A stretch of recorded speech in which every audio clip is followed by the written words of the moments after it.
ನಾನು ಶಿವರಾಜ್ ಅಂತ. ನಾನು ಈ ಬಾರಿಯ 2025-28 ಕರ್ನಾಟಕ ಕಾರ್ಯನಿರತ ಪತ್ರಕರ್ತರ ಸಂಘದ ಬೆಂಗಳೂರು ಘಟಕದ ವತಿಯಿಂದ ಜಿಲ್ಲಾಧ್ಯಕ್ಷ ಸ್ಥಾನಕ್ಕೆ ಸ್ಪರ್ಧೆ ಮಾಡಿದ್ದೇನೆ. ದಯವಿಟ್ಟು ಎಲ್ಲರೂ ನಮ್ಮ ತಂಡದ ಪರವಾಗಿ ಮತ ನೀಡಿ ನಮ್ಮ ತಂಡವನ್ನು ವಿಜಯಶೀಲರನ್ನಾಗಿ ಮಾಡಬೇಕು. ನಮ್ಮ ತಂಡವು ರಾಷ್ಟ್ರೀಯ ಮತ್ತು ರಾಜ್ಯ ಸಂಘಟನೆ ಪದಾಧಿಕಾರಿಗಳು ಹಾಗೂ ಹಿರಿಯ ಪತ್ರಕರ್ತರ ಬೆಂಬಲಿತ ತಂಡವಾಗಿ ಸ್ಪರ್ಧಾಳುಗಳಾಗಿ ಎಲ್ಲ ನಮ್ಮ ಕಣದಲ್ಲಿ ಅಧ್ಯಕ್ಷರಾಗಿ ಮತ್ತು ಉಪಾಧ್ಯಕ್ಷರಾಗಿ ಪ್ರಧಾನ ಕಾರ್ಯದರ್ಶಿಗಳಾಗಿ ಹಾಗೂ ಖಜಾಂಚಿಯಾಗಿ ಮತ್ತು ಈಗ ಅವಿರೋಧವಾಗಿ ಆಯ್ಕೆಯಾಗಿರುವ ನಮ್ಮ ಲೋಕೇಶ್ ಅವರು, ಗೋದಾವರಿ ಅವರು ಹಾಗೂ ಕೆ ಹರೀಶ್ ಅವರು ನಮ್ಮ ಬೆಂಬಲಕ್ಕೆ ನಿಂತಿದ್ದಾರೆ. ತಾವುಗಳು ಸಹ ನಮ್ಮ ತಂಡಕ್ಕೆ ಬೆಂಬಲ ನೀಡಿ ನಮ್ಮನ್ನು ಆಶೀರ್ವದಿಸಿ ಒಂದು ಬಾರಿ ಅವಕಾಶ ಕೊಟ್ಟು ನಮ್ಮ ಸೇವೆಯನ್ನು ಪರಿಗಣಿಸಬೇಕೆಂದು ತಮ್ಮಲ್ಲಿ ಕೋರುತ್ತೇನೆ. ಸರ್, ಈ ಟೈಮ್ಗೆ ನೀವು ಗೆದ್ದುಬಿಟ್ರೆ ಏನೇನು ಮಾಡೋಕ್ಕೆ ಚಾನ್ಸಸ್ ಇದೆ ಸರ್? ನಮ್ಮಲ್ಲಿ ಪತ್ರಕರ್ತರ ಕ್ಷೇಮಾಭಿವೃದ್ಧಿಗೋಸ್ಕರ 10 ಲಕ್ಷಕ್ಕೂ ಹೆಚ್ಚು ಒಂದು ಕ್ಷೇಮಾಭಿವೃದ್ಧಿ ಇಡಬೇಕು ಅಂತ ಒಂದು ನಮ್ಮ ಕನಸು ಇದೆ.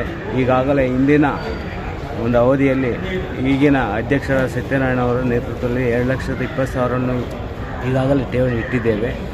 ಮುಂದೆ ಅದನ್ನು ಹೆಚ್ಚಿಸುವ ಹೊಣೆಗಾರಿಕೆ ನಮ್ಮ ತಂಡದ ಮೇಲಿದೆ.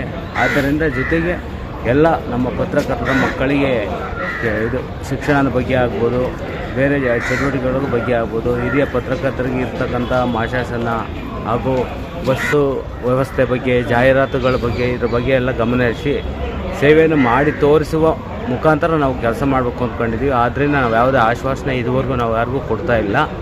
ದಯವಿಟ್ಟು ಈ ಬಾರಿ ತಂಡಕ್ಕೆ ಒಂದು ಅವಕಾಶ ಮಾಡಿಕೊಡಿ ಅಂತ ಕೇಳ್ಕೊಳ್ತಾ ಇದ್ದೀವಿ. ಸರ್, ಚಿಕ್ಕ ಪತ್ರಿಕೆ ತುಂಬ ಜನ ಕ್ಲೋಸ್ ಆಗ್ತದೆ ಸರ್, ಅದಕ್ಕೆ ಏನಾದರೂ ವ್ಯವಸ್ಥೆ ಮಾಡಿದ್ದೀರಾ ಸರ್? ಅದಕ್ಕೆ ಆದ ಒಂದು ಮಾನದಂಡವನ್ನು ಸರ್ಕಾರದ ವತಿಯಿಂದಲೂ ಮತ್ತು ನಮ್ಮ ಹಿರಿಯ ಪತ್ರಕರ್ತರ ಮಾನದಂಡದಲ್ಲಿ ರೂಪಿಸಬೇಕು ಅಂತ ಅಂದ್ಕೊಂಡಿದ್ದೀವಿ. ಆ ಬಗ್ಗೆ ಏನಾದರೂ ತಾವು ಹೇಳ್ತೀರಾ? ಅದ್ರ ಬಗ್ಗೆ ಸರ್ಕಾರದ ನಿರ್ವಹಣೆಯ ಬಗ್ಗೆ ಏನು ಕೂಲಂಕುಷವಾಗಿ ಚರ್ಚೆ ಮಾಡಿ ನಿಯಮಬದ್ಧವಾಗಿ ಯಾರು ಅರ್ಹರಿದ್ದಾರೆ ಪತ್ರಕರ್ತರು ಅವರಿಗೆ ಪ್ರವೇಶ ನೀಡಬೇಕು ಅನ್ನೋದ್ರ ಬಗ್ಗೆನೂ ಸಹ ಹೋರಾಟ ಮಾಡ್ತೀವಿ. ಪತ್ರಕರ್ತರೆಲ್ಲ ತುಂಬ ಟೆನ್ಷನ್ ಇದೆ, ಆ ಬಗ್ಗೆ ತಾವು ಏನು ಹೇಳ್ತೀರಾ ಸರ್?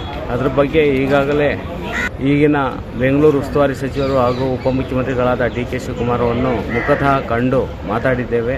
ಈ GBA ಇದರಿಂದಾಗಿ ಪ್ರಾಬ್ಲಮ್ ಆಗಲಾಗಿ ಜಾಹೀರಾತು ನೀಡೋದಕ್ಕೂ ತೊಂದರೆ ಆಗಿದೆ. ಅದ್ರ ಬಗ್ಗೆ ಚರ್ಚೆ ಮಾಡ್ತೀವಿ ಅಂತ ಅವ್ರು ಭರವಸೆಯನ್ನು ಕೊಟ್ಟಿದ್ದಾರೆ.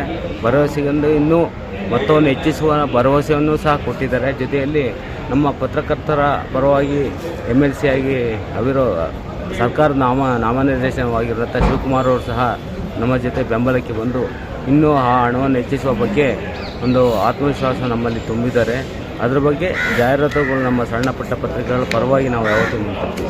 ಸರ್, ಬರಲು ಮಾಡ್ಬೇಕು ಸರ್, ಅದು ಏನಾದರೂ ವ್ಯವಸ್ಥೆ ಚೇಂಜ್ ಮಾಡ್ತೀರಾ? ಅದ್ರ ಬಗ್ಗೆ ರಾಜ್ಯ ಸಂಘದ ಜನರಲ್ ಬಾಡಿ ಮೀಟಿಂಗ್ನಲ್ಲಿ ಚರ್ಚೆ ಮಾಡಿ ನಾನು ಮಾತಾಡ್ತೀನಿ. ಸರ್, ನೀವು ಕೊಡಬೇಕಂದ್ರೆ ಇದ್ದೀರಾ ಮೆಂಬರ್ಸ್ಗೆ?